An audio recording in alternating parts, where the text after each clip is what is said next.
What happens when a mother's love becomes a weapon used against her? When family bonds become chains of manipulation?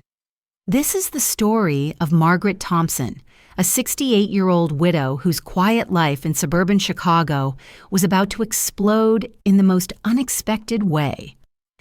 The champagne flute shattered against the marble floor of the grand ballroom at the Drake Hotel, sending crystal fragments across my black dress shoes like fallen stars. But it wasn't the glass that had my hands trembling. It was the sound that preceded it.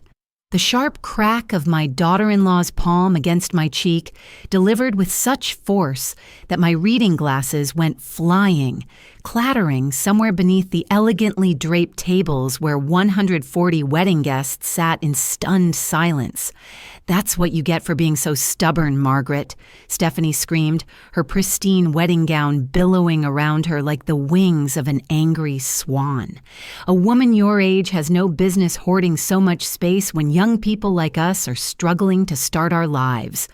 The ballroom fell silent except for the soft jazz playing from hidden speakers, music that now seemed to mock the destruction of everything I thought I knew about family. My cheek burned with pain, but the ache in my chest ran far deeper. This was supposed to be my son, Michael's happiest day, and instead it had become the moment when the mask finally slipped away from the people I had sacrificed everything to protect. I crouched down slowly, my arthritic knees protesting as I searched for my broken glasses among the crystal shards and silk napkins. Not a single person moved to help me. Not one guest offered a hand or even a word of comfort. They all just watched, some with uncomfortable expressions, others whispering behind their hands like spectators at a particularly brutal sporting event. But the worst part wasn't their indifference. It was seeing my own son, Michael, standing motionless beside his new bride, his gaze fixed on the Persian carpet as if I had simply ceased to exist. The boy I had raised with so much love, the young man I had put through college by working double shifts at the diner, now couldn't even look at his mother after she'd been publicly assaulted. "You're not welcome in our lives anymore," Stephanie continued, smoothing down her $15,000 designer gown with hands that sparkled with diamonds I had unknowingly helped pay for. "Michael and I need privacy to build our future, and your Lincoln Park condo would be perfect for us while we look for something more permanent." Her words cut through me like razor blades. For the past 8 months, I had endured her passive-aggressive comments about my dated furniture, my unreliable 15-year-old Honda Civic, my unnecessary part-time job at Thornton's flower shop. But this was the line she should never have crossed. I rose slowly, feeling every pair of eyes in that ballroom boring into me like spotlights. Tears streamed down my face, but something fundamental had shifted inside me. That slap wasn't just a physical assault. It was the final betrayal in a long campaign of manipulation that I had been too trusting, too loving to recognize until now. For years, I had lived quietly and modestly, keeping my true circumstances to myself. I had secrets that even my own son didn't know. Secrets that would have changed everything if I had revealed them sooner. As I walked toward the exit of that opulent ballroom, memories of the past year cascaded through my mind, like scenes from a movie I wished I could forget. I remembered when Stephanie first came to my Rogers Park condo 2 years ago, shortly after Michael introduced her as someone very special. Her face had fallen the moment she saw my modest 2-bedroom home with its secondhand furniture and small galley kitchen. "This is where Michael's mother lives," she had asked him, not quite quietly enough for me to miss the disdain in her voice. From that moment forward, every visit had become a subtle form of torture. The comments started small, suggestions about downsizing for your own safety, observations about how challenging it must be to maintain such a large space at my age, helpful recommendations for wonderful senior communities with all-inclusive services. My name is Margaret Rose Thompson. I am 68 years old, and for most of my adult life, I have been a woman who values privacy over publicity, substance over show. I work at Thornton's Flower Shop 3 days a week, arranging bouquets and helping customers choose the perfect blooms for life's important moments. I drive a 2009 Honda Civic with 180,000 miles on it. I shop for clothes at Target and TJ Maxx. To the outside world, especially to Stephanie, I am just another middle-class widow living on Social Security and a modest pension. But that carefully cultivated image was exactly that, an image. What none of those wedding guests staring at me with pity knew was that my life before my husband Robert's death had been completely different. Robert hadn't been the insurance adjuster everyone believed he was. We'd made a conscious decision decades ago to live below our means, to keep our true wealth hidden, to protect our family's privacy in a way that now seemed prophetic. As I made my way through the ballroom's marble-columned entrance, the guests' conversations followed me like a toxic cloud. "Poor thing, she looks so fragile," whispered Stephanie's aunt from behind a menu. "The bride is absolutely right," added Michael's college roommate. "That woman clearly can't take care of herself anymore." "Someone should probably look into getting her into assisted living," another guest commented with false compassion. Each word felt like acid on an open wound. I fumbled for my cell phone in my worn black purse, a purse I'd carried for 7 years, not because I couldn't afford a new one, but because I had learned to value practicality over appearances, something my daughter-in-law would clearly never understand. I dialed a number I knew by heart, one I hadn't used in over 18 months because I had naively hoped it would never be necessary. "Daniel, it's Margaret. I need you to come to the Drake Hotel ballroom immediately. Yes, right now. Bring the documents we discussed. It's time for them to learn the truth." My voice trembled, but there was a steel in it I hadn't felt in years. "Are you absolutely certain, Mrs. Thompson?" Daniel asked in his professionally cautious tone. "Once we do this, there's no going back." The consequences could be significant. I glanced back one final time at the ballroom, where I could see Stephanie laughing with her bridesmaids, probably regaling them with the story of how she had put her pathetic mother-in-law in her place. Michael stood beside her, smiling weakly, showing not an ounce of remorse for what he had just witnessed. "Completely certain," I replied. 45 minutes, Daniel. No longer." I hung up the phone and walked toward the hotel's parking garage with determined steps. For the first time in decades, I was going to drop the mask I had worn to protect my family. For the first time, they were going to meet the real Margaret Thompson. And when that happened, when reality crashed into their perfect world built on lies and greed, they would finally understand the true meaning of consequences. The parking garage was quiet, dimly lit by fluorescent lights that cast long shadows between the rows of expensive cars. I sat in my old Civic and waited. 45 minutes for their lives to change forever. 45 minutes for them to discover they had made the biggest mistake of their lives by humiliating the woman who had secretly been protecting them in ways they could never imagine. While I waited, memories flooded my mind like a dam bursting. It had all begun exactly 2.5 years ago when Michael came to my condo with that nervous smile I recognized from his childhood. "Mom, I want you to meet someone really special," he had told me. And there she was. Stephanie Collins with her perfectly styled blonde hair, her designer clothes, and that smile that never quite reached her eyes. From the very first moment, I knew something wasn't right. The way she surveyed my apartment, evaluating every corner with barely concealed contempt, told me everything I needed to know about her intentions. "How cozy," she had murmured, looking at my garage sale furniture and faded curtains. Her tone suggested anything but appreciation. Michael, completely blinded by what he believed was love, didn't notice the condescension in her voice. That first dinner had been a masterclass in passive aggression.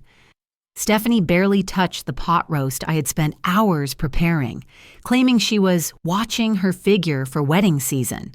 When I asked about her family, she gave evasive answers while bombarding me with questions about my finances. "How do you manage on just Social Security, Margaret? It must be so difficult to make ends meet on such a limited income," she had said with fake concern. What Stephanie didn't know was that I had been studying her just as carefully as she was studying me. Over the following months, I began to notice patterns that set off every alarm bell in my head. Every visit to my condo included comments about how outdated everything was, how I deserved better in my golden years. But her eyes always lingered on the details that really mattered to her. The prime Lincoln Park location, the panoramic view of Lake Michigan from my balcony, the generous square footage. One afternoon, while Michael was in the bathroom, I overheard her talking quietly on her phone in my kitchen. "Yes, Mom, his mother's place is in an amazing area. If I can convince her to downsize, we could live there until we find our own place. She's so naive, she'll probably thank us for helping her transition." Her words sliced through me, but I maintained my composure when she returned to the living room, pretending I hadn't heard anything. From that moment on, every interaction with Stephanie became a carefully choreographed performance on both our parts. She played the concerned daughter-in-law worried about her elderly mother-in-law's well-being, while I pretended to be the vulnerable widow who needed guidance. But inside, I was gathering information, observing her tactics, understanding her true motivations. It was like a chess match where both players thought they were winning. The following months brought an escalation in her manipulation attempts. First came the subtle suggestions. "Margaret, I found some wonderful senior communities with full services and no maintenance worries." Then came the more direct pressure. "You really shouldn't be living alone at your age. What if you fall and no one finds you for days?" Each argument was designed to make me feel incompetent and helpless. Michael, my own son, gradually began echoing the same phrases like a trained parrot. "Mom, maybe Stephanie has a point. It might be better for you to consider something more manageable." Watching him transform into her puppet was more painful than any direct insult. The son I had raised with so much love and sacrifice now saw me as an obstacle to his happiness. The psychological campaign intensified after they announced their engagement. Their visits became more frequent but also more hostile. Stephanie started bringing real estate brochures and magazines about retirement communities. "I'm just exploring options for you, Margaret. I want to make sure you have the best possible quality of life," she would say, spreading the materials across my coffee table like she was conducting a business negotiation. But I had been doing my own research. One afternoon, while they were out shopping for wedding invitations, I called an old friend who worked in real estate. "Patricia, I need you to investigate something for me," I said. "There's a couple who seem very interested in my condo, and I want to know more about their actual financial situation." What I discovered made my blood run cold. Stephanie and Michael were drowning in debt. The wedding they were planning cost more than $75,000, completely financed with credit cards and personal loans. The luxury apartment they were renting in River North was 3 months behind on rent. The BMW and Mercedes they drove were leased with payments they couldn't afford. Their entire lifestyle was a facade built on crushing debt. Everything suddenly made sense. The rush to marry, the insistence that I downsize, the constant comments about my financial vulnerability. It wasn't love that had brought this couple together. It was the desperate need to solve their money problems, and my condo, in one of Chicago's most desirable neighborhoods, was their lifeline. The revelation hit me like a physical blow. My son, the boy I had raised with values of honesty and hard work, had chosen the path of manipulation and deceit. He had allowed an ambitious woman to convince him to see his own mother as a resource to be exploited, rather than a person to be loved and respected. In the weeks leading up to the wedding, their attempts became increasingly aggressive. "Margaret, you're being incredibly selfish," Stephanie had told me just 3 days before the ceremony. Michael and I have sacrificed so much for this wedding. The least you can do is help us with housing." Her words no longer wore even the thinnest mask of concern. It was a direct demand disguised as a family obligation. That night, I made a decision that would change everything. I called Daniel Morrison, my financial advisor, and the only man I had completely trusted since Robert's death. "Daniel, I need you to prepare some documents. I may soon have to reveal information I've kept secret for years." His voice became immediately serious. "Mrs. Thompson, are you sure this is the right time? Once this information becomes public, there's no taking it back. The consequences for family relationships could be devastating." But I had already made up my mind. The family I had tried to protect with my silence had chosen to betray me. And now, sitting in my Honda Civic in the Drake Hotel parking garage, waiting for Daniel to arrive with the documents that would change everything, I realized the moment of truth had finally come. 35 more minutes, and Stephanie, Michael, and all those guests who had looked at me with pity would discover who Margaret Thompson really was. 35 more minutes, and their perfect world built on lies and greed would crumble like a house of cards. The evening breeze rustled through the garage's openings, carrying the sounds of Chicago traffic and distant laughter from the hotel's other events. It seemed almost poetic that on such an ordinary Saturday night, so many illusions were about to die forever. 25 minutes had passed since my call to Daniel, and every second felt like an eternity. From where I sat, I could see the golden lights of the Drake Hotel's ballroom windows, hear the music and celebration continuing as if nothing had happened. It was surreal to think that in just a few minutes, that joyful reception would transform into something much darker for the main participants. I closed my eyes and let the most painful memories of recent months flood through my mind. I needed to remember exactly why I had reached this point of no return. The worst humiliation had occurred just 2 weeks before the wedding, during what Stephanie called a crucial family meeting. She'd arrived at my condo accompanied not only by Michael but also by her parents, a perfectly orchestrated ambush. "Margaret, we want to discuss your future," Stephanie's mother, Helen Collins, had begun. She was a sharp-featured woman who looked at me as if I were a troublesome insect that needed to be dealt with. "We believe it's time for you to make responsible decisions about your living situation," continued Stephanie's father, Frank, a heavy-set man who had surveyed my condo with the calculating eyes of someone appraising property for profit. "At your age, living alone in such a large space isn't just unnecessary. It's dangerous. What if you have a medical emergency and nobody finds you for days?" Their words were rehearsed, too polished to be spontaneous. Michael sat throughout the entire conversation, nodding occasionally, like a well-trained puppet. Seeing him there, aligned with a family that treated me like an inconvenience, was like watching the son I had raised die before my eyes. "Mom," he finally said in a voice I no longer recognized. "They're right. Stephanie and I have been talking, and we think it would be better for everyone if you moved somewhere more appropriate for your stage of life." "Appropriate for my stage of life," I repeated, feeling anger beginning to boil inside me. "And who exactly gets to decide what's appropriate for me?" Helen and Frank exchanged a knowing look, as if my response confirmed something they had already discussed among themselves. "Margaret, we understand this can be difficult to accept," Helen said with practiced patience, "but you need to think about what's best for Michael and Stephanie's future." "What's best for them?" I murmured, beginning to understand the true scope of the conspiracy that had been woven behind my back.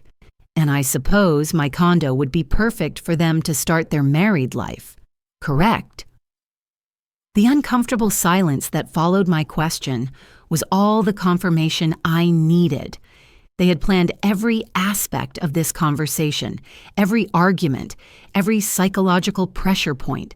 Stephanie took control of the moment, deploying her full arsenal of emotional manipulation. "Margaret, this isn't just about the condo, It's about your well-being. We've done extensive research and found a wonderful residence for people your age. It has 24-hour medical care, social activities, prepared meals. You could make friends with people who understand what you're going through." Her fake smile made me nauseous. "What I'm going through?" I asked, feigning confusion. "And what exactly do you think I'm going through, Stephanie?" She glanced at Michael for support before answering. "Well, loneliness, financial insecurity, the anxiety of not being able to care for yourself properly. It's completely normal at your age, Margaret. There's no shame in needing help. The audacity of this 28-year-old woman telling me what was normal at my age left me speechless for a moment. But then I saw something in her eyes that chilled me to the bone. The absolute certainty that she had a right to control my life, my home, my decisions. To her, I was no longer a person with autonomy. I was an obstacle to be removed with minimal resistance. "We've run the numbers," Frank continued, pulling out a folder they had clearly prepared in advance. "The residence would cost approximately $4,500 per month. With the sale of your condo, you'd have enough to cover those expenses for many years, and there would still be money left over to, well, to help Michael and Stephanie with their initial marriage expenses." There it was, the naked, raw truth. This wasn't about my well-being or safety. It was about money. It was about converting my home into cash to finance their unsustainable lifestyle. "And if I refuse?" I asked, though I already suspected the answer. "Margaret," Michael said, his voice sounding scripted, "we hope it won't be necessary to take more decisive action. But if your mental health deteriorates to the point where you can't make rational decisions..." The implicit threat was crystal clear. If I didn't cooperate voluntarily, they would seek legal means to have me declared incompetent. They had done their homework. They had planned ahead. They had prepared the groundwork to take everything I owned by force if necessary. The son I had raised with so much love was sitting right there, allowing strangers to threaten his own mother. That night, after they left with my firm refusal ringing in their ears, I cried for the first time in years, not from sadness, but from the definitive death of the illusions I had held about my family. I called Daniel immediately. "I need you to investigate something urgently," I told him through my tears. "I want to know the exact financial situation of my son and his fiancée. Everything. Debts, income, liabilities, everything." The results of that investigation were devastating. Michael earned $52,000 annually as a regional sales manager, but had accumulated debts of over $95,000 on various credit cards. Stephanie worked sporadically as a social media consultant, bringing in maybe $18,000 annually, but spent as if she had a six-figure salary. Together, they owed more than $180,000, not counting the loans they had taken for the wedding that was happening at that very moment. The River North apartment they rented for $3,200 monthly was 4 months behind on payments. The luxury cars they drove were financed with payments that consumed nearly 70% of their combined income.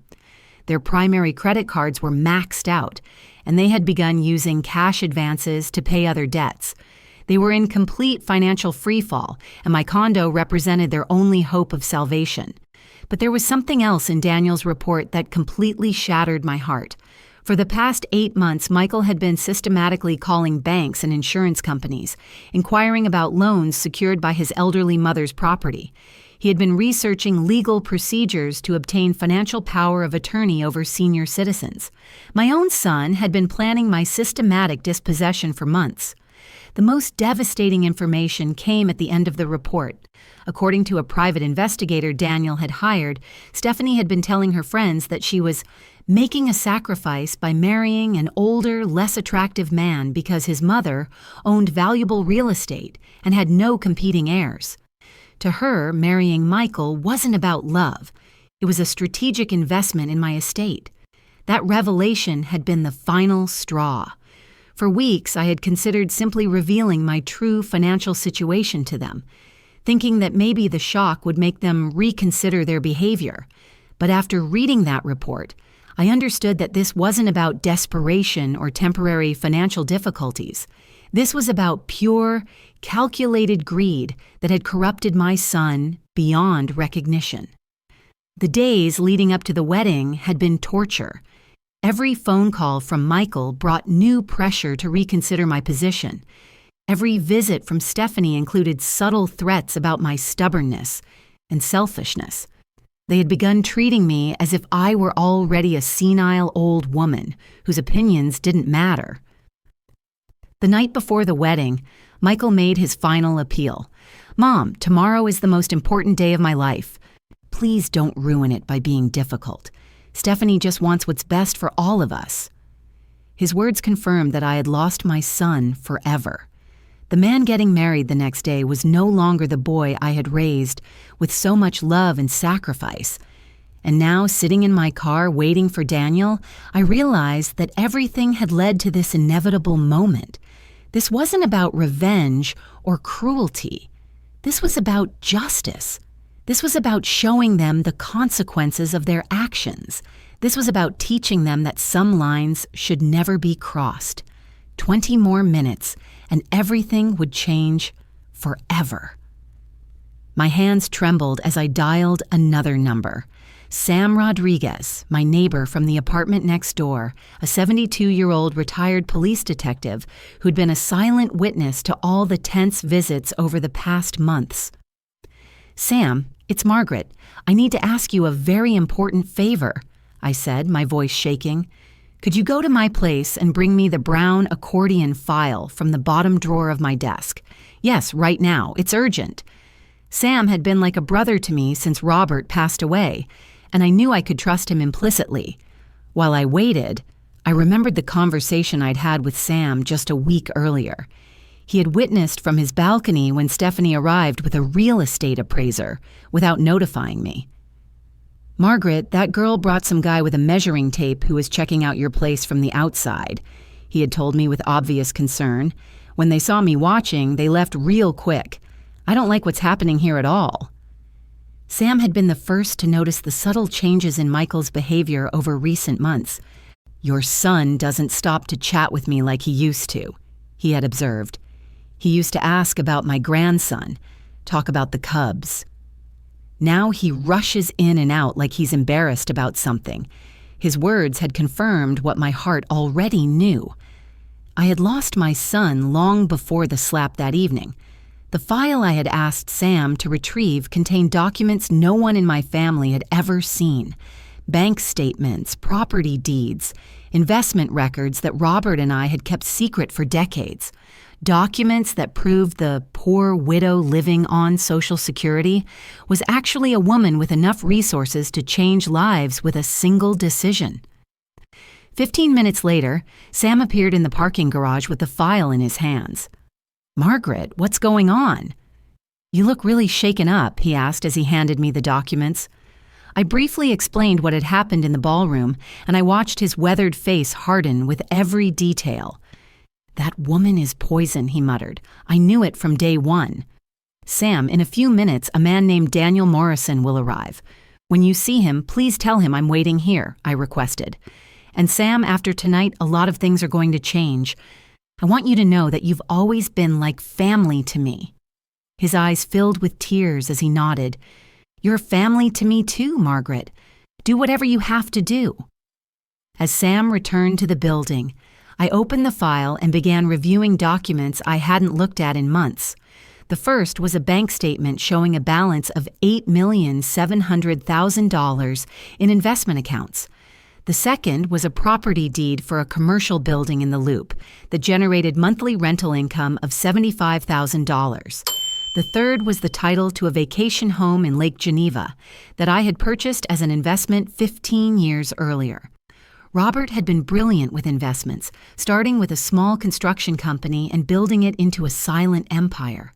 Together, we had made the conscious decision to live modestly to protect our privacy and our family's security. Visible wealth attracts problems. Robert used to say. Invisible wealth gives you power. I never imagined I would have to use that power against my own son.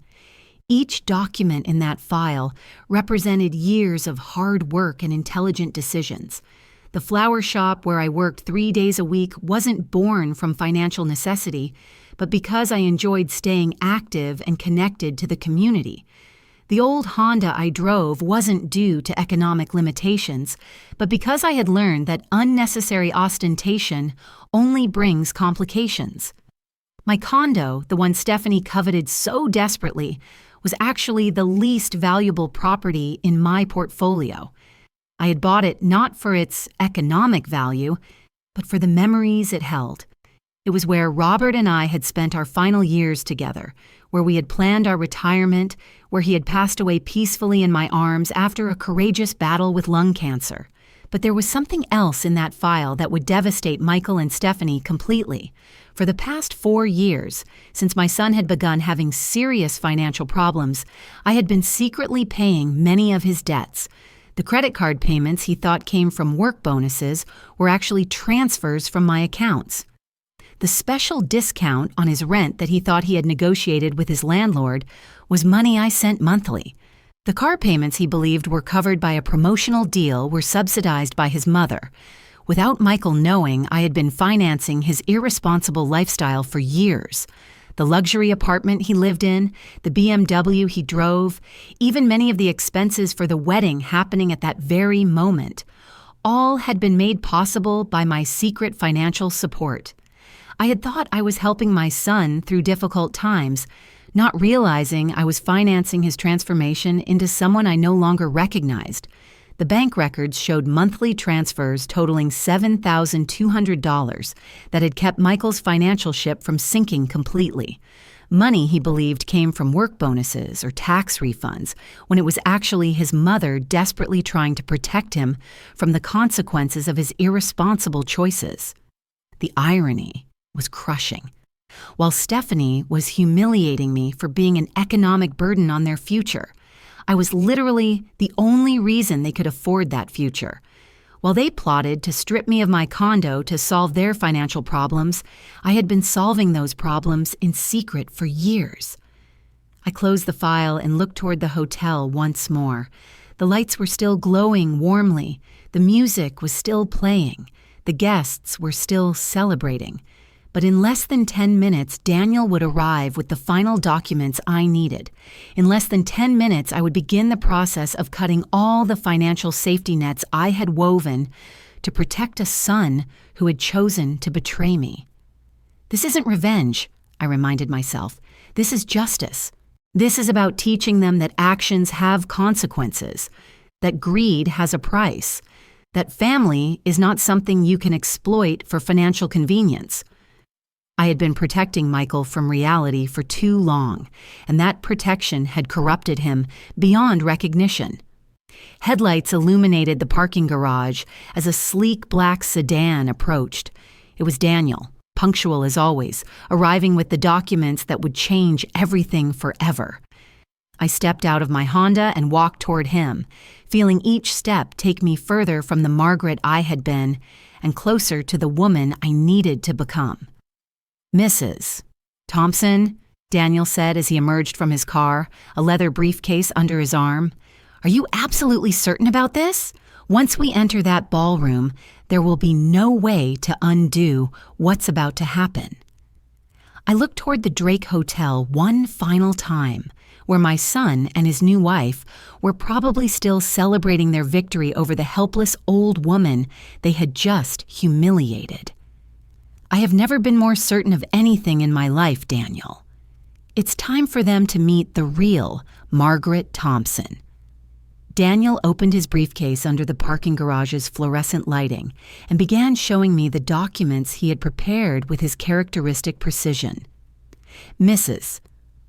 Thompson, here is the order for immediate suspension of all bank transfers you've been making to Michael Thompson's accounts," he said, pointing to the first paper. "Also, here is the notice of lease guarantee cancellation that you had confidentially provided. The landlord will receive this document first thing Monday morning. I took the papers with hands that trembled but remained determined. Each document represented a safety net I had carefully constructed over years to protect my son. And now I was dismantling those nets one by one. And the ballroom payment, I asked, though I already knew the answer. Canceled, Daniel confirmed. The deposit you guaranteed will be revoked tonight. They'll have until tomorrow to arrange alternative payment. The magnitude of what I was about to do hit me like a frigid wave. For 4 years, I had been the invisible financial foundation that kept Michael and Stephanie's lives from collapsing. The apartment they lived in, the cars they drove, even the wedding reception happening at that very moment, all had been made possible by my secret support. And now, in a single evening, I was withdrawing all of that support permanently. Daniel, I want you to understand something, I said as I signed each document with a determination I hadn't felt in years. This isn't cruelty or revenge. This is the only way for them to learn the real value of things. I've been protecting them from consequences for too long, and that protection corrupted them into people I don't recognize. I understand perfectly, Mrs. Thompson, Daniel replied with genuine respect. In my 35 years as a financial advisor, I've seen many families destroyed by greed and ingratitude. What you're doing requires more courage than most people possess. His words gave me the final strength I needed to take this last step. We walked together toward the hotel entrance, and with each step I could feel my heart beating faster. What I felt wasn't nervousness. It was a strange mixture of sadness for what I had lost and anticipation for what I was about to reclaim. My dignity, my self-respect, my right to be treated as a human being instead of a resource to be exploited. The music stopped abruptly when we entered the ballroom. 140 pairs of eyes turned toward us, and I could see confusion washing over the guests' faces. Some recognized Daniel immediately. After all, he had handled financial affairs for several prominent Chicago families for decades. His presence at social events usually meant something significant was about to happen. Stephanie was the first to react. "What are you doing here, Margaret?" she shouted from the center of the dance floor where she had been posing for photos with Michael. "You already left once. Wasn't that enough drama for one evening?" Her voice carried the same arrogance I had come to know so well, but I could detect a note of nervousness that hadn't been there before. "Ladies and gentlemen," Daniel said in his clear, professional voice, "I apologize for interrupting this celebration, but I have urgent legal matters to discuss with Mr. Michael Thompson and Mrs. Stephanie Collins Thompson." The silence that followed was so profound you could hear the hum of the air conditioning system. Some guests began pulling out their phones, sensing they were about to witness something extraordinary. Michael slowly approached, his face pale and his eyes filled with confusion. "What's going on here, Mom?" he asked in a voice that no longer sounded as confident as it had when he watched me being humiliated just an hour earlier. "Who is this man? And why is he talking about legal matters?" I could see his hands trembling slightly as he adjusted his bow tie, a nervous habit he'd had since childhood. "Michael," I said in a voice firmer than it had sounded in months, "this is Daniel Morrison, my financial and legal advisor. He's come to deliver some documents that I think you'll find very enlightening." Daniel opened his briefcase and extracted the first document. "Mr. Michael Thompson, you are hereby notified that the financial guarantee your mother provided for your apartment lease has been immediately canceled. Your landlord will be notified Monday morning, and you will have 30 days to secure a new guarantor or vacate the premises." All color drained from Michael's face. "Financial guarantee?" he whispered, looking at me with eyes that were beginning to fill with comprehension and horror. "Mom, what is he talking about?" But I could see from his expression that part of him already knew. For years, he had suspected his financial luck wasn't entirely natural, but he had chosen not to ask questions because the answers might have been uncomfortable. Additionally, Daniel continued relentlessly, The monthly transfers of $7,200 that your mother has been making to your personal accounts have been permanently suspended. This includes payments for credit cards, car loans, insurance, and various other expenses that you believed were being covered by other sources. Stephanie let out a gasp that echoed throughout the ballroom. "That's impossible," she exclaimed, running toward us with her wedding dress trailing behind her. "Michael doesn't have a rich mother. Look how she lives. Look at her clothes, her car. She's an old woman living on Social Security." Her hysteria was becoming evident, and several guests began murmuring among themselves with growing fascination. Finally, Daniel said, taking the last document from his briefcase, "The guaranteed payment for this celebration has also been canceled. The hotel management has the right to demand full payment before guests are permitted to leave tonight." His words fell on the ballroom like a bomb. I could see some guests nervously beginning to move toward the exits. The realization hit Michael like a sledgehammer. "You," he murmured, staring at me with eyes that couldn't fully process what they were hearing. "You've been, all this time, you've been paying for everything." His voice broke on the final word, and for a moment I saw the little boy he had once been, confused and vulnerable. "For 4 years, Michael," I confirmed in a voice that sounded strangely calm after the emotional storm I had been living through. 4 years in which I thought I was helping you through temporary difficulties. 4 years in which I believed you would eventually mature and become the man I raised you to be. 4 years in which I hoped you would remember the values I taught you about respect and integrity. Stephanie began pacing in frantic circles, clutching her head with increasing desperation. "This can't be happening." "This isn't real," she screamed as the guests watched her with a mixture of horror and morbid fascination. "You're a poor old woman. You work at a flower shop. You drive a beat-up Honda. You can't have this kind of money." "Appearances can be deceiving, Stephanie," I said finally, feeling decades of careful performance coming to an end. "For years, I chose to live simply because my husband Robert and I believed that visible wealth attracts problems and changes people. It turns out we were absolutely right. The problems just came from the last place we expected them." The music had stopped completely, and the only sounds in the ballroom were the agitated breathing of the newlyweds and the growing murmurs of guests who were beginning to understand they were witnessing something completely unprecedented. Some were already recording with their phones, instinctively knowing this story would become the stuff of legend.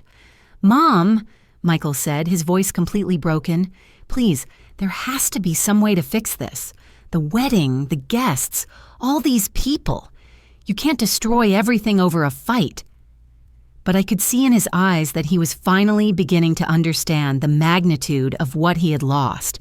Not just money or financial support, but his mother, the woman who had loved him unconditionally for 35 years.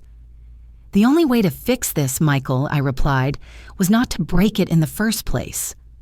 The silence in the ballroom became absolutely deafening.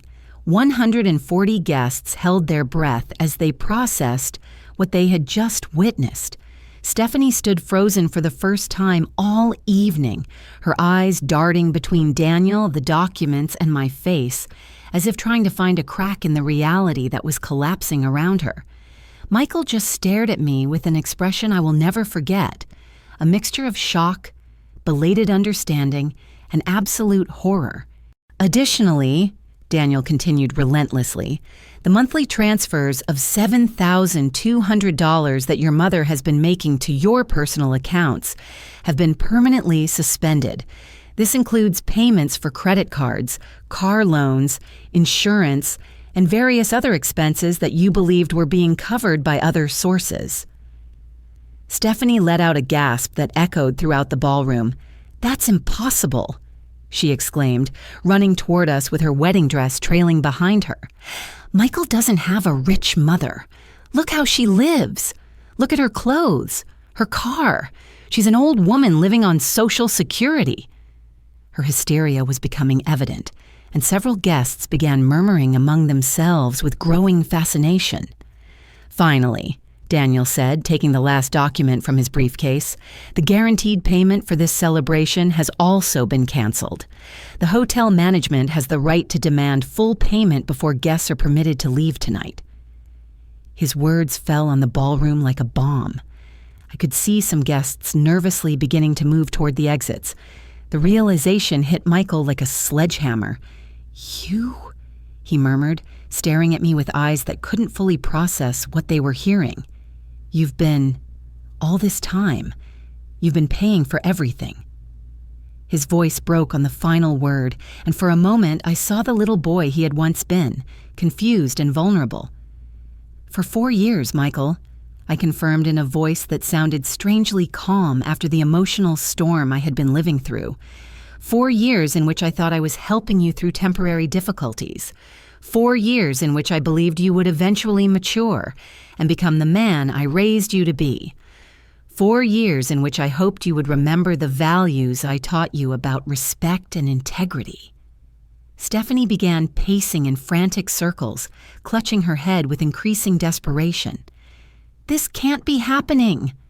This isn't real," she screamed as the guests watched her with a mixture of horror and morbid fascination. "You're a poor old woman. You work at a flower shop. You drive a beat-up Honda. You can't have this kind of money." "Appearances can be deceiving, Stephanie," I said finally, feeling decades of careful performance coming to an end. "For years, I chose to live simply because my husband Robert and I believed that visible wealth attracts problems and changes people. It turns out we were absolutely right. The problems just came from the last place we expected them." The music had stopped completely, and the only sounds in the ballroom were the agitated breathing of the newlyweds and the growing murmurs of guests who were beginning to understand they were witnessing something completely unprecedented. Some were already recording with their phones, instinctively knowing this story would become the stuff of legend. "Mom," Michael said, his voice completely broken, "please, there has to be some way to fix this. The wedding, the guests, all these people, you can't destroy everything over a fight." But I could see in his eyes that he was finally beginning to understand the magnitude of what he had lost. Not just money or financial support, but his mother, the woman who had loved him unconditionally for 35 years. "The only way to fix this, Michael," I replied, "was not to break it in the first place." The silence in the ballroom became absolutely deafening. 140 guests held their breath as they processed what they had just witnessed. Stephanie stood frozen for the first time all evening, her eyes darting between Daniel, the documents, and my face, as if trying to find a crack in the reality that was collapsing around her. Michael just stared at me with an expression I will never forget, a mixture of shock, belated understanding, and absolute horror. "Mrs. Thompson," Daniel said in a voice loud enough for everyone to hear, "would you like me to proceed with reading the complete financial details?" His question hung in the air like a sword over the newlyweds' heads. I could see several guests moving closer, fascinated by the drama unfolding before their eyes. "Please, Daniel," I replied with a serenity I didn't know I possessed. "I think everyone deserves to know the full truth." Stephanie tried to interrupt with a desperate shriek, but Daniel raised his hand and continued with the precision of a surgeon performing a delicate operation. "Over the past 48 months," Daniel began, consulting his documents, "Mrs. Margaret Thompson has transferred a total of $346,000 to cover the living expenses of her son Michael Thompson and his fiancée. This includes $115,000 for rent payments, $87,000 for credit card debt, $52,000 for vehicle payments and insurance, and $92,000 for miscellaneous expenses, including clothing, dining, entertainment, and travel." A collective gasp swept through the ballroom. Some guests pulled out calculators on their phones to verify the staggering figures. Stephanie's mother, who had remained seated at the head table throughout the confrontation, slowly stood up, her face completely ashen. Furthermore, Daniel continued relentlessly, Mrs. Thompson personally guaranteed the total cost of this celebration, including the ballroom rental, catering, music, flowers, and photography, for an amount of $78,000, money which, as I mentioned earlier, is no longer available to cover these expenses. Stephanie finally found her voice, but what emerged was more of a wail than coherent speech. "This is impossible. It's all lies. No one can have that much money and live like a pauper." She turned to the guests as if seeking support, but found only fascinated faces and some who were clearly entertained by her desperation. "My dear Stephanie," I said, with a calm that contrasted dramatically with her hysteria, "you have just learned a very valuable lesson about judging people by their appearances. For decades, I chose to live modestly because my husband Robert and I valued privacy above ostentation. It proved to be a very wise decision indeed." Michael finally moved, approaching me with hesitant steps. "Mom, please, there has to be an explanation. There has to be a way to resolve this. You can't destroy my life like this." His voice cracked on the last words, and for a moment I felt a pang of maternal pain that almost made me waver. "Destroy your life?" I repeated, feeling anger begin to rise within me again. "I'm destroying your life? Wasn't it your wife who slapped me in front of 140 people? Wasn't it you who stood by silently while I was being humiliated? Wasn't it you who conspired to have me declared mentally incompetent so you could steal my home?"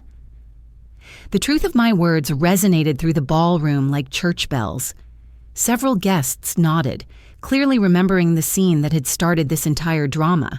Some even had videos on their phones of Stephanie's assault, digital evidence of the cruelty that had triggered this revelation. "But that was different," Michael mumbled, though his voice lacked any conviction. "We didn't know. We didn't understand. We thought you really needed help."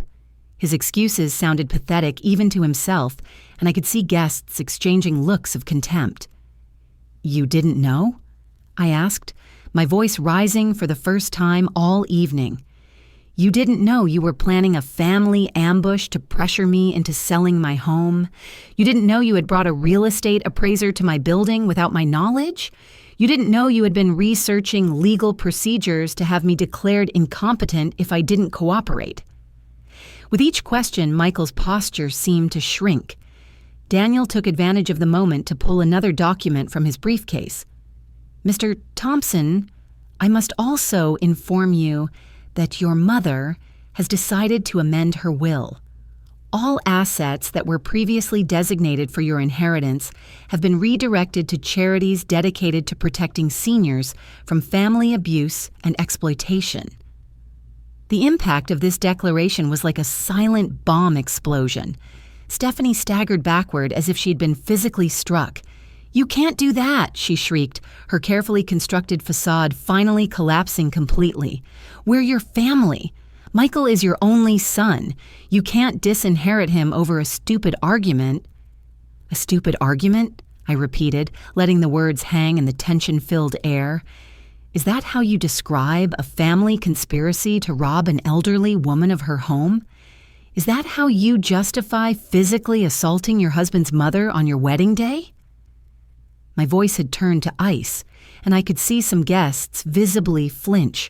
Stephanie's father, Frank, who had remained silent throughout the confrontation, finally approached with an expression of poorly disguised panic. "Mrs. Thompson, I think we're all a bit emotional from the stress of the day. Perhaps we could discuss this privately when everyone has had a chance to calm down." His tone was that of a man who had just realized he had backed the wrong horse in this race. "There's nothing to discuss privately," I replied firmly. "Everything I needed to say has been said here, in front of the same people who witnessed my humiliation. You chose to make this public, so my response will be equally public." Guests' heads moved between us like spectators at a tennis match, completely absorbed in every exchange. Daniel closed his briefcase with a sharp snap that echoed throughout the ballroom. "Mrs. Thompson, all documents have been delivered and explained. The legal effects will begin immediately." He turned to Michael and Stephanie with a professional expression that held just a hint of satisfaction. "I suggest you contact your own legal and financial advisors as soon as possible." Stephanie finally collapsed, literally dropping into a nearby chair and beginning to cry with uncontrolled sobs that echoed through the ballroom. "Everything is ruined," she moaned through her tears. "Everything we planned, everything we worked for, it's all destroyed." Her wedding dress, once immaculate, was now wrinkled and stained with mascara. "No," I said, approaching her for the first time since the slap. "What's destroyed are the lies, the greed, and the complete lack of respect. What's destroyed is the illusion that you can treat people like objects and expect no consequences." I stopped directly in front of her, forcing her to look up at me. "This is what happens when you mistake kindness for weakness, Stephanie." Michael went to his wife and placed a trembling hand on her shoulder. "Stephanie, we have to find a way to fix this. There has to be something we can do." But even as he spoke, I could see in his eyes that he knew it was too late. Some bridges, once burned, cannot be rebuilt. "There is a way to fix this, Michael," I said, looking him directly in the eyes for the first time in months without feeling pain. "You can learn from this experience. You can grow from this. You can become the people I hoped you would be before greed corrupted your hearts." My voice softened slightly because despite everything, he was still my son. "But that growth will have to happen without my financial assistance, without my condo, and without my inheritance. You're going to have to do it the hard way, like most responsible people do." The ballroom remained in absolute silence, every person present understanding that they were witnessing the definitive end of a family relationship. Daniel and I headed toward the exit, leaving behind a ballroom full of stunned guests and a newlywed couple whose perfect world had collapsed in less than an hour. As we walked toward the exit, the silence behind us was broken by a voice I hadn't expected to hear. "Wait, Margaret!" It was Jessica, Michael's younger cousin, who had been sitting at a table in the back throughout the entire confrontation. She ran toward us with tears streaming down her face and an expression of absolute horror. "Aunt Margaret," Jessica said in a trembling voice, "I had no idea about any of this." "I swear Michael never told me what they were planning to do to you." Jessica had always been one of my favorite relatives, a 26-year-old kindergarten teacher who had maintained a close relationship with me even after Michael began distancing himself. She represented everything good that remained in our extended family. "If I had known what they intended to do to you, I would have tried to stop them," she continued, her voice breaking with emotion. I stopped and looked at her, seeing in her eyes the same honesty I had cherished since she was a little girl. "I know, Jessica," I said softly, placing a gentle hand on her cheek. "You've always been different. You've never seen people as opportunities or resources to be exploited." Her tears fell harder as she nodded, clearly devastated by her cousin's actions. "But why did you never tell us about the money?" Jessica asked with genuine confusion. "Why did you keep all this secret for so many years?" It was a question that deserved an honest answer, especially coming from someone who had always treated me with genuine respect and love. "Because your Uncle Robert and I learned long ago that money changes people," I explained as some guests discreetly moved closer to listen. "We've seen families destroyed by inheritances, friendships ruined by loans, and children who begin to see their parents as walking ATM machines. We decided to live simply to protect the relationships that truly mattered." Jessica nodded slowly, beginning to understand the wisdom behind my decisions. "But Michael, he was different before. When we were kids, he would have defended anyone who hurt you. What happened to him?" Her question contained all the pain of a family member who had watched someone she loved transform into a person she no longer recognized. "What happened to him was Stephanie," I replied with sadness, but without bitterness. "What happened was greed disguised as love, ambition without values, and me in my misguided attempt to protect him, depriving him of opportunities to learn crucial lessons about responsibility and consequences." My answer resonated through the ballroom where guests were still absorbed in every word. Daniel had respectfully stayed to one side during this exchange, but now he approached and whispered something in my ear. "Mrs. Thompson, the hotel manager is approaching. It appears he's already been informed about the payment cancellation." Indeed, I could see a well-dressed man in a suit walking toward us with several papers in his hands and a very serious expression. "Mrs. Thompson," the manager said tensely, "I've just received a highly irregular payment cancellation notice. The contract for this celebration was guaranteed until tomorrow morning. Can you explain what's happening here?" His presence added a new layer of immediate reality to the crisis I had just unleashed. "Mr. Davidson," I replied, remembering his name from our conversations when I had secretly arranged the wedding payment. "The financial guarantee I provided for this celebration has been revoked due to extraordinary circumstances that came to light this evening." I gestured toward Michael and Stephanie, who remained in the center of the ballroom like monuments to despair.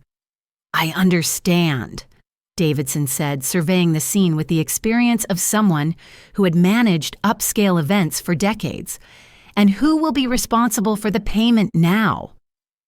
"The total outstanding balance is $78,000, including ballroom rental, catering, music, flowers, and photography services." His voice was professional but firm, making it clear that someone would need to resolve this problem immediately. Michael finally reacted, approaching us with unsteady steps. "Mr. Davidson, there must be some misunderstanding. My mother, she can't just cancel the payment like this. We're family. This can be worked out." His voice carried a desperation I had never heard before, the desperation of a man who finally understood the magnitude of his situation. "Young man," Davidson replied with the strained patience of a professional, "the financial guarantee was provided by Mrs. Thompson personally and privately. She has the legal right to withdraw that guarantee at any time. I now need someone to provide alternative payment immediately, or I will be forced to suspend the event and ask all guests to leave." Stephanie approached stumbling, her wedding dress now completely disheveled and her makeup smeared with tears. "You can't do this," she screamed at Davidson. "It's our wedding day. You can't ruin our wedding over money problems." Her hysteria was obvious, and several guests began murmuring among themselves with growing discomfort. "Ma'am," Davidson replied with increasing firmness, "I am not ruining anything. I am simply following the contractual terms that you signed. If you cannot provide alternative payment immediately, I will have to ask all guests to leave and suspend all services." His ultimatum fell on the ballroom like a final judgment. The reality of the situation began penetrating the minds of the guests. Some had already started grabbing their purses and heading discreetly toward the exits. Others remained fascinated by the ongoing drama, like witnesses to a train wreck they couldn't look away from. "Mom," Michael said, approaching me with tears in his eyes for the first time since he was a child, "please, I know what we did was wrong. I know we hurt you. But there are 140 people here. There are photographers, memories. You can't destroy all of this over a fight." His voice broke on the last word, and for a moment I saw the little boy he had once been. "Michael," I replied with a calm that surprised even me, "I am not destroying anything. You destroyed this when you chose greed over love, manipulation over honesty, conspiracy over family loyalty, when you chose to publicly humiliate me instead of treating me with the respect I deserved as your mother. Each word was like a dagger, but they were words that needed to be spoken. "But what are we going to do?" Stephanie asked in a voice filled with desperation, looking at the guests who continued streaming toward the exits. "How are we going to explain this? How are we going to pay for all of this?" Her panic was evident, and I could see she was finally beginning to understand the real implications of her actions. "You're going to do what all responsible adults do," I replied. "You're going to find ways to earn money honestly. You're going to learn to live within your means. You're going to discover what it means to work hard for the things you want instead of expecting others to provide them for you." My voice had grown stronger, and I could feel decades of accumulated wisdom flowing through my words. Daniel approached discreetly and murmured, "Mrs. Thompson, the legal process is complete. All documents have been delivered and explained. There's nothing more we can accomplish here." His message was clear.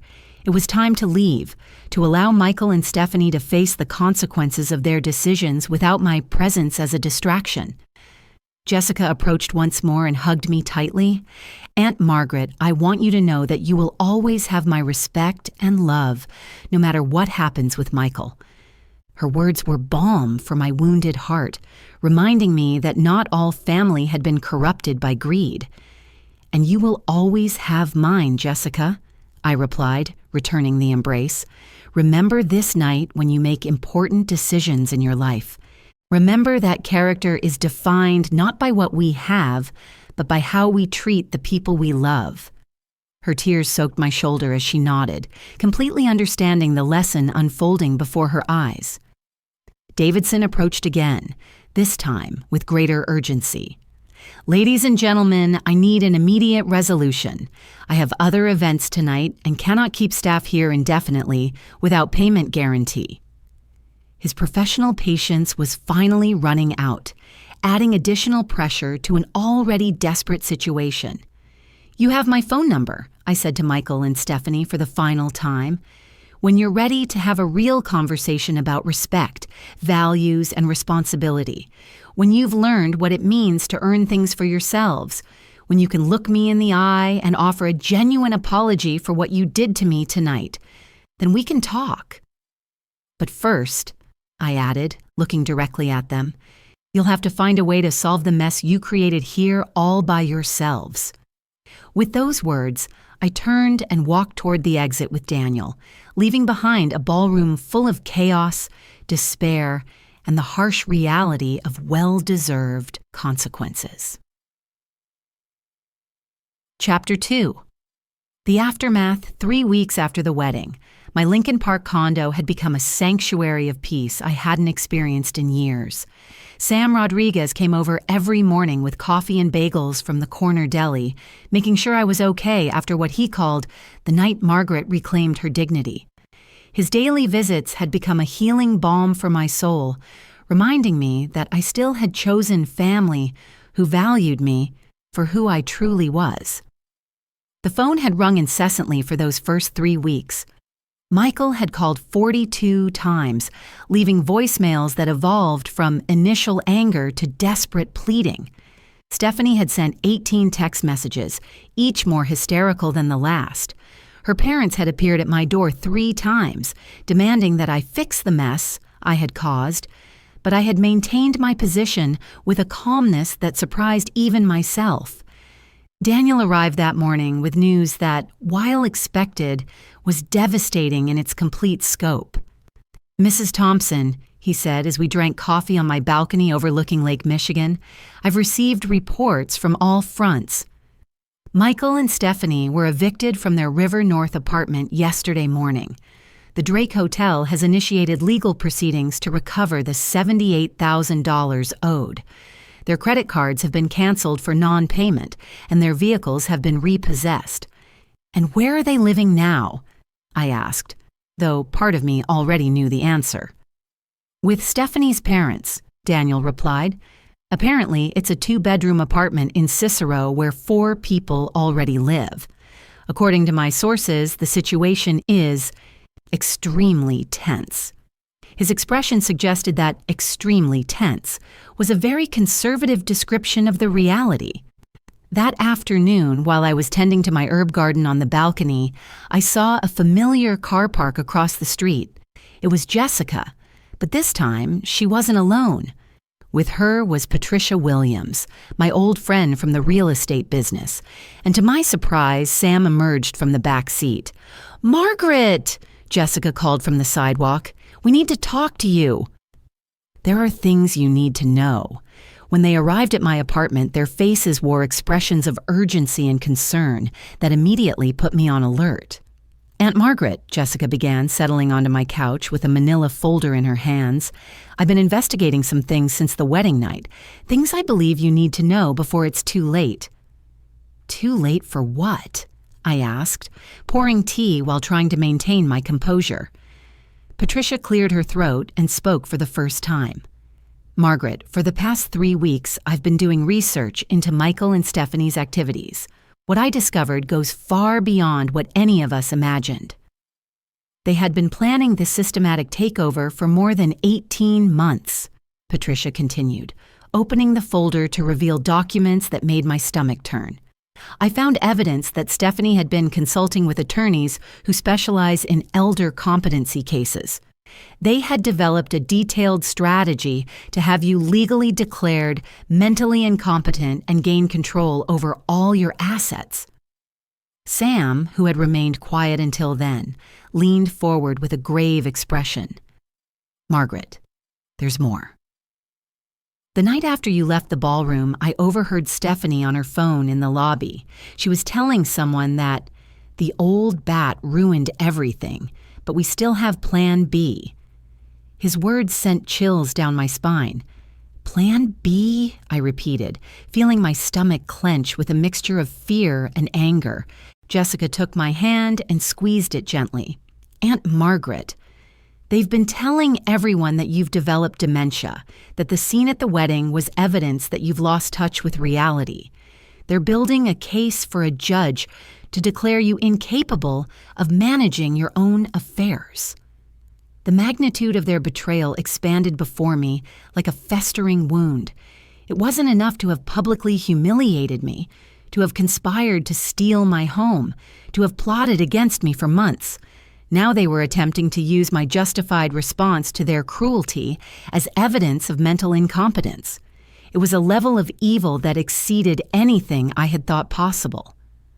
"But that's not all," Patricia added, her voice trembling with indignation. "I've discovered that Stephanie has been spreading rumors throughout your neighborhood about your erratic behavior. She's visited several of your neighbors, suggesting they should report any concerning incidents they observe." The systematic nature of her defamation campaign left me breathless. Daniel, who had returned for our scheduled meeting, entered the apartment at that moment and found us surrounded by an atmosphere thick with tension. "Mrs. Thompson, I see you've already learned about some of the recent maneuvers." His expression was more serious than I had ever seen it. "I have additional news that confirms what your friends have discovered." "Michael filed a preliminary petition yesterday," Daniel said, pulling documents from his own briefcase. "He's requesting a court evaluation of your mental competency based on what he calls irrational behavior and financially destructive decisions. He has provided sworn affidavits from several witnesses who attended the wedding." "Sworn affidavits?" I asked, feeling anger begin to replace shock. "What kind of statements?"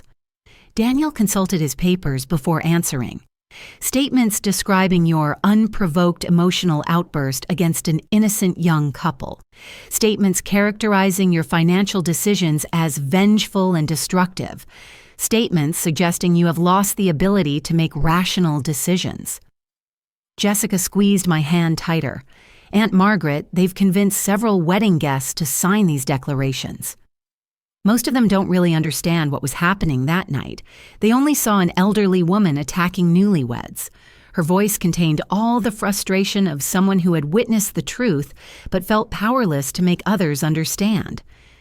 But we have excellent news too. Sam interjected with a smile that contrasted dramatically with the gravity of the situation. He pulled out his smartphone and showed me a screen that left me stunned. "Sam, what is this?" I asked, looking at what appeared to be a social media video with hundreds of thousands of views. "Margaret, remember that several guests were recording that night? Well, some of those videos have gone viral, but people aren't seeing a senile old woman attacking an innocent couple. They're seeing a dignified woman revealing the truth about years of abuse and manipulation." Patricia leaned in to look at the phone as well. "Margaret, the comments on these videos are overwhelmingly in your favor. People are praising your courage, your dignity under pressure, your decision to establish boundaries. Many are sharing their own stories of family financial abuse. You've become a symbol of resistance against the exploitation of elderly people." Daniel nodded approvingly. "This public response will be invaluable if the case goes to court. It's very difficult to argue that someone is mentally incompetent when hundreds of thousands of people are applauding the logic and justice of their actions." His professional confidence had returned, suggesting that perhaps the legal battle wouldn't be as one-sided as I had initially feared. "But there's something else you need to know," I said, making a decision I had been contemplating for the past 3 weeks.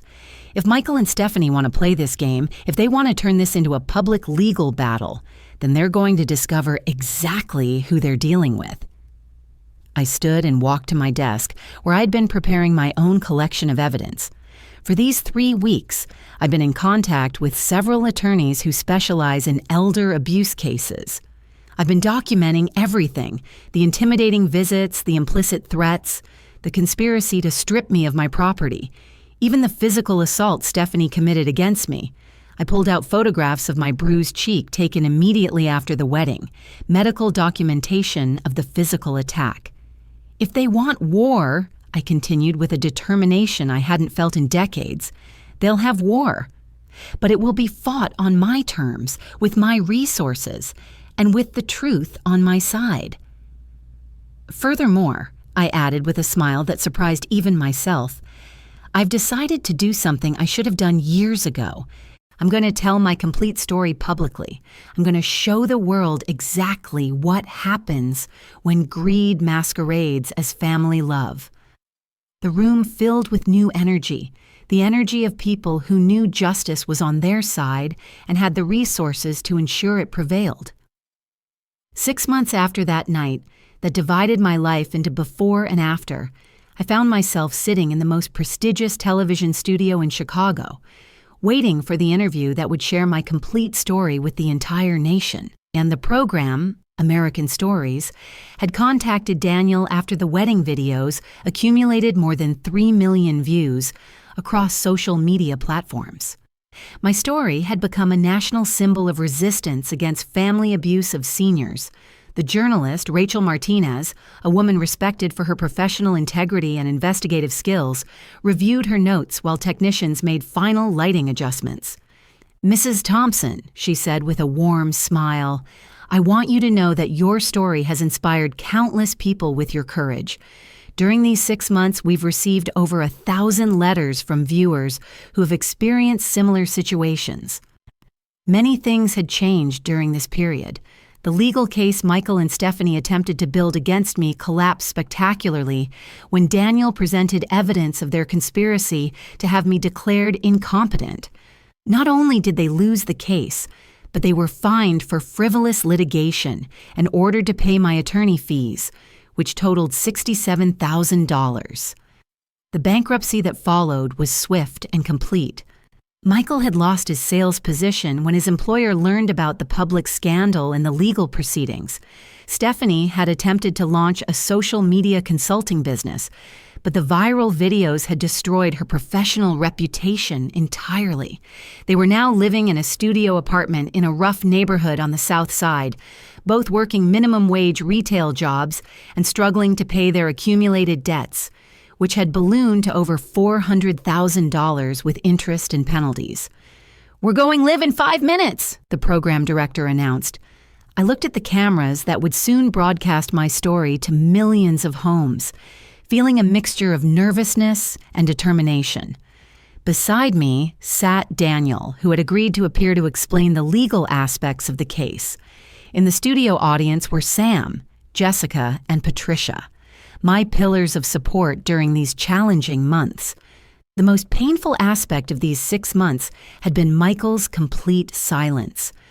After losing the legal case, he had made no attempt to contact me. There were no calls asking for forgiveness, no letters explaining his behavior, no acknowledgement that his actions had been wrong. It was as if he had decided it was easier to hate me than to face the reality of what he had done. Stephanie, conversely, had tried to contact me multiple times. Her messages had evolved from legal threats to desperate pleas for financial assistance. The last message, received just 2 weeks earlier, read, "Margaret, I know we made mistakes, but we're family. Michael is having panic attacks from stress, and I'm pregnant. Please, you can't let your grandchild grow up in poverty." The news of the pregnancy had pierced my heart like a dagger. I was going to be a grandmother, but my grandchild would grow up in a home filled with resentment toward me. However, I had learned the most difficult lesson of my life. I couldn't save people who didn't want to be saved. Attempting to do so only perpetuated their destructive behavior patterns. "Mrs. Thompson, we'll begin in 30 seconds, Rachel informed me. I took a deep breath and thought of all the people who had written to me after seeing the videos, sharing their own stories of family abuse. Elderly people whose children had seized control of their finances, parents emotionally blackmailed by irresponsible adult children, grandparents threatened with never seeing their grandchildren again if they didn't provide financial support. We're live in 3, 2, 1, ... quote. The red camera light illuminated and Rachel began with her perfectly rehearsed introduction. Good evening and welcome to American Stories. I'm Rachel Martinez, and tonight we have with us Margaret Thompson, a 68-year-old woman whose story has shocked the nation and brought the issue of family abuse against seniors to the forefront of national discussion. Mrs. Thompson, Rachel continued, turning toward me, 6 months after the events at your son's wedding, how does it feel to know your story has inspired so many people? Her question was direct but compassionate, allowing me to begin on my own terms. I feel grateful, I replied, sensing my voice strengthen as I spoke. Grateful that something as painful as losing the relationship with my son has served to help others in similar situations. For months, I felt isolated and confused, wondering if I was the one in the wrong. Now I understand that what I experienced is far more common than any of us would like to admit. Rachel nodded and consulted her notes. Tell us about the years leading up to that night, when you began to realize something wasn't right in your relationship with your son and his fiancée. It was the question I had been anticipating, the opportunity to explain how emotional and financial abuse develops gradually, almost imperceptibly. It started with small things, I explained, remembering those early warning signs I had ignored out of love. Comments about my age, suggestions that I could no longer take proper care of myself, subtle pressures to make decisions that would truly benefit them. Family abuse rarely begins with violence or shouting. It begins with the slow erosion of your self-confidence, with making you question your own perception of reality. Daniel leaned forward to provide legal context. What Margaret describes is a classic pattern we observe in elder abuse cases. The perpetrators, especially when they're family members, use psychological manipulation tactics before progressing to more direct forms of coercion. It's particularly insidious because it's disguised as loving concern. And the moment of revelation, Rachel asked, when did you decide to expose the truth about your financial situation? It was the question I knew would come, the one that required me to explain the most difficult decision of my life. The slap, I replied simply. When Stephanie slapped me in the middle of that ballroom in front of 140 people for refusing to hand over the keys to my condo, I knew she had crossed a line that could never be uncrossed. In that moment, I understood it was no longer about protecting my family from the consequences of their actions. It was about protecting myself from continued abuse. The interview continued for 50 minutes, covering every aspect of my story. I discussed the decision to live modestly to protect our privacy, the years of secret financial support I had provided, the conspiracy to have me declared incompetent, and the legal battle that followed. Each answer was designed not only to tell my story, but to educate others about warning signs and available resources. "Mrs. Thompson," Rachel said near the program's end, "do you have a message for your son if he's watching this interview tonight?" It was the most difficult question, the one I had been both dreading and hoping for. I looked directly into the camera, knowing there was a possibility Michael was watching. "Michael, if you're listening to this, I want you to know that I still love you. I will always love you because you are my son. But loving someone doesn't mean allowing them to abuse you. Loving someone doesn't mean sacrificing your dignity for their convenience. Loving someone doesn't mean becoming a victim of their greed. The door to my heart will always remain open for you," I continued, feeling tears begin to well in my eyes. "But only if you can walk through it as the honorable man I tried to raise you to be. Only if you can look me in the eye and accept full responsibility for your actions. Only if you can demonstrate that you've learned family is built on love and respect, not opportunism and manipulation. And for everyone watching this who recognizes their own story in mine," I added, addressing the broader audience, "I want you to know that you have the right to be treated with dignity, regardless of your age. You have the right to make your own decisions about your money, your home, your life. You have the right to establish boundaries with family members who mistreat you, and you have the right to seek help when those boundaries are violated." When the cameras stopped rolling, the studio erupted in applause from the production crew. Rachel embraced me with tears in her eyes. "Margaret, that was one of the most powerful interviews I've ever conducted. It's going to change lives." Daniel nodded proudly, knowing we had accomplished something greater than winning a legal case. That night, as I rode home with Sam, Jessica, and Patricia, I felt more at peace than I had in years. I had told my story, I had defended my truth, and I had transformed my pain into something that could help others. No matter what the future held with Michael, I knew I had done the right thing. "Margaret," Jessica said from the back seat, "I am so incredibly proud of you. You've transformed the worst experience of your life into something that will protect thousands of people." Her words resonated in my heart as we pulled up to my building. The condo that Stephanie had once coveted now truly felt like home again. Not because I had won a legal battle, but because I had finally learned to value myself enough to demand the respect I deserved. I had discovered that sometimes the only way to save a relationship is to be willing to lose it. And as I prepared for bed that night, I knew I had set the most important example of my life, that it's never too late to stand up for yourself, that you are never too old to demand dignity, and that true love sometimes requires the most difficult decisions. My story had ended, but my life was just beginning again. Chapter 3, 2 years later. 2 years have passed since that night that divided my life into before and after. As I write these final thoughts, I'm sitting on the same balcony where I used to tend my plants while silently enduring the humiliations I thought I had to accept out of maternal love. How different the world looks when you finally find the courage to place a value on your own dignity. The morning began like all mornings have for the past 18 months, with a call from Carmen Rodriguez, the coordinator of the Margaret Thompson Foundation for Senior Protection. Yes, I decided to use my name for the charitable organization I founded with part of my redirected inheritance. "Margaret, we have 31 new cases this week," Carmen informed me with that mixture of sadness and determination that characterizes those of us who work in this field. all following similar patterns. Adult children pressuring elderly parents for property or money.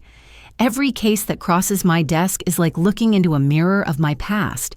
Yesterday, I reviewed the file of a 74-year-old woman whose son convinced her to sell her house for her own good, only to discover the money financed a failed restaurant venture and a luxury vacation to Europe.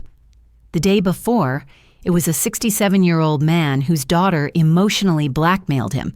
If you don't lend us $75,000, you'll never see your grandchildren again. The irony isn't lost on me. I have transformed my worst personal experience into my most meaningful life purpose. The foundation has helped more than 600 seniors regain control over their finances, their properties, and most importantly, their self-esteem. We have specialized attorneys, social workers, psychologists, and a support system I wish I'd had when I felt so isolated and confused. Sam is still my dearest neighbor, though he's now also the foundation's vice president. His 74 years are filled with renewed energy since he began giving lectures on detecting family manipulation. Margaret, he told me last week as we reviewed cases, I never thought my golden years would include becoming a detective for dysfunctional families, but it's the best adventure I've ever had. Jessica moved into the building 18 months ago, not into my condo, but into a beautiful 2-bedroom unit on the 3rd floor. After her divorce from a marriage that lasted only 11 months, she decided she needed to be close to the bravest person she knows. Working as the foundation's educational director has given her a purpose she never found in traditional teaching. Aunt Margaret, she tells me frequently, you taught me that real family isn't always born from blood. It's chosen by those who decide to respect you unconditionally. The success of my public story brought unexpected consequences. The book I wrote, with the help of investigative journalist Maria Santos, became a national bestseller.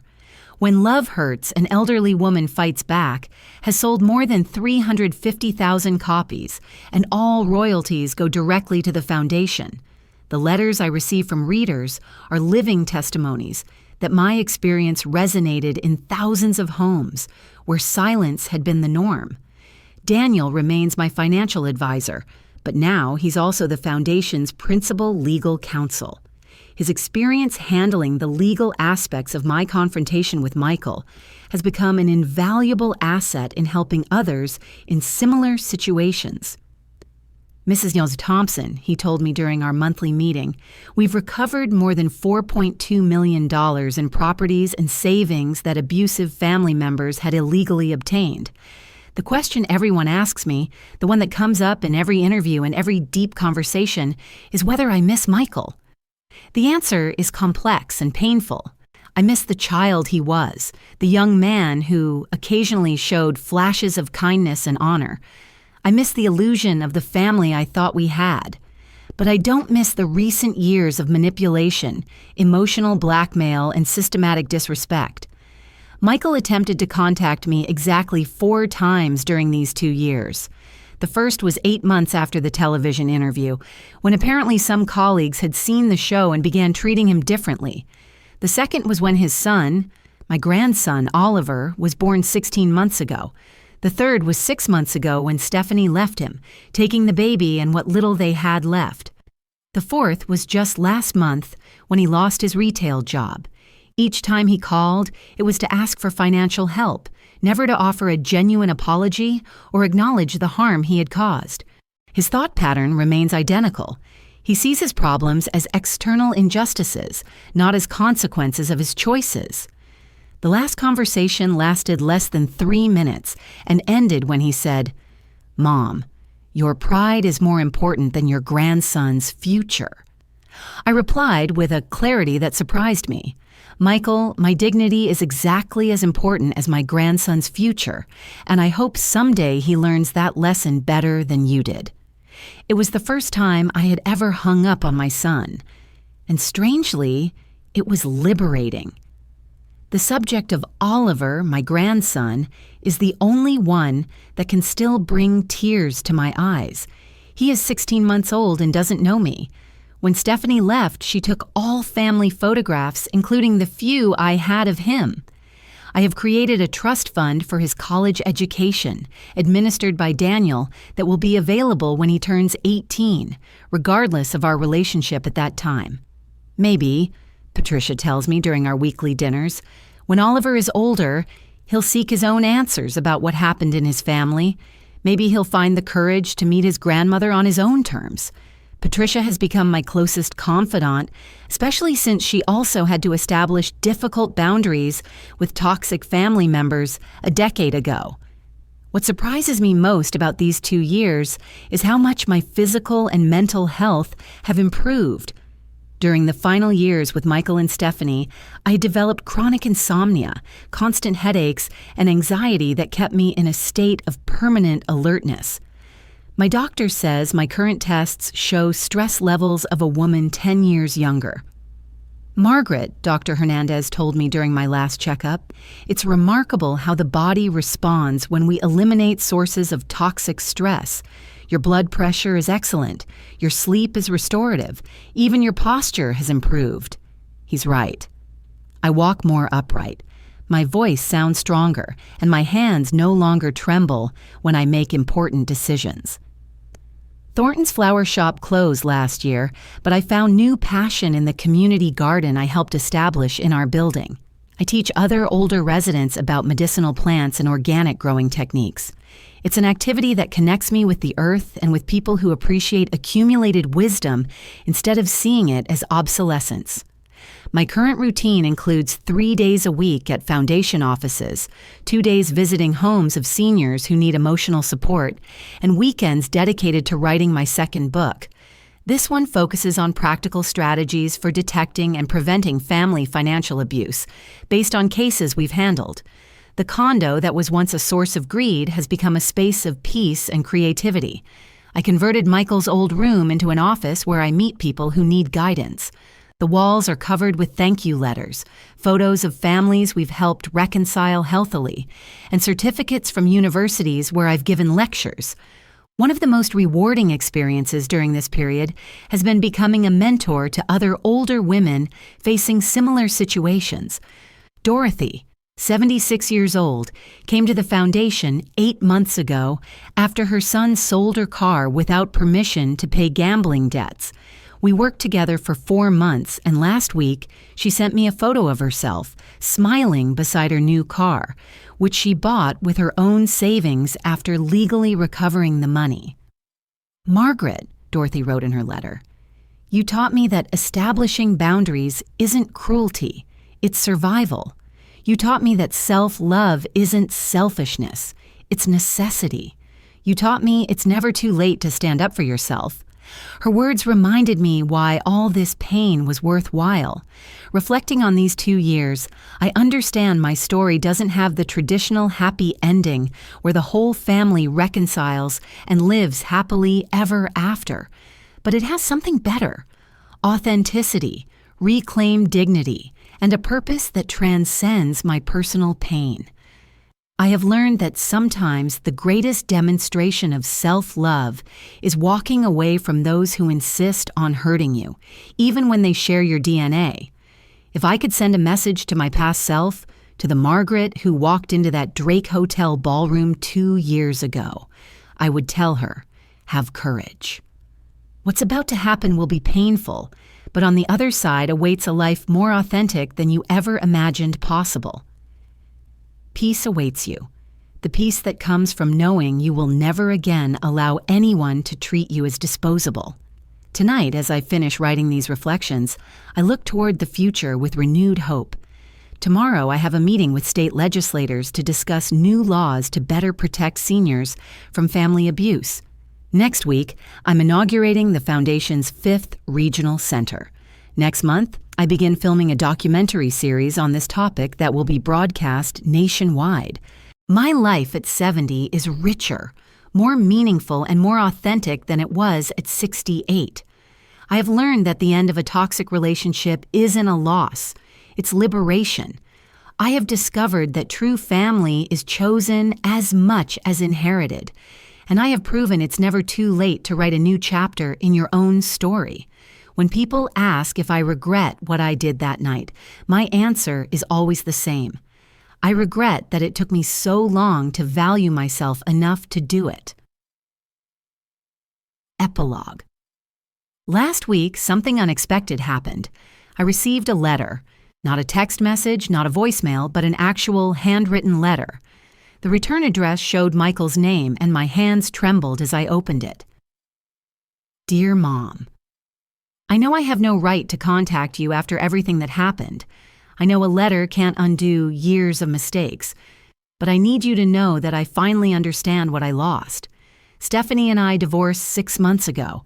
She took Oliver to California, and I'm allowed to see him 1 weekend a month. Every time I look at my son, I see the father I wish I could have been and the son I should have been to you. I've been attending counseling sessions for the past year. Dr. Williams helped me understand how greed and entitlement corrupted my judgment. I want you to know I take full responsibility for everything. The manipulation, the conspiracy, the way I allowed you to be treated, and especially for standing silent when you needed me most. I don't expect forgiveness. I don't expect reconciliation. I just needed you to know that your son, the one you raised with values I forgot along the way, is still here, trying to become worthy of the love you gave me for 35 years. If someday you're willing to meet, I would be honored. If not, I understand completely. With love and profound regret. Michael. I read that letter 3 times before setting it aside. 2 years ago, it would have made me cry. Now it simply made me thoughtful. Change is possible, but it must be genuine, sustained and proven through actions, not just words. I've seen too many cases where abusers learn to say the right things without truly changing their behavior. But for the first time in 2 years, I felt something I hadn't expected. Hope. Not hope for immediate reconciliation, but hope that my grandson Oliver might someday know a father who has learned the difference between love and exploitation. I placed the letter in my desk drawer, not to ignore it, but to let time reveal whether the change is real. After all, I've learned that the most important relationship you can have is the one with yourself. Everything else is secondary, and for now, that's enough. The end. If this story resonates with you or someone you know, remember, it's never too late to reclaim your dignity. Help is available through local elder abuse hotlines, legal aid societies, and social services. You deserve to be treated with respect, regardless of your age.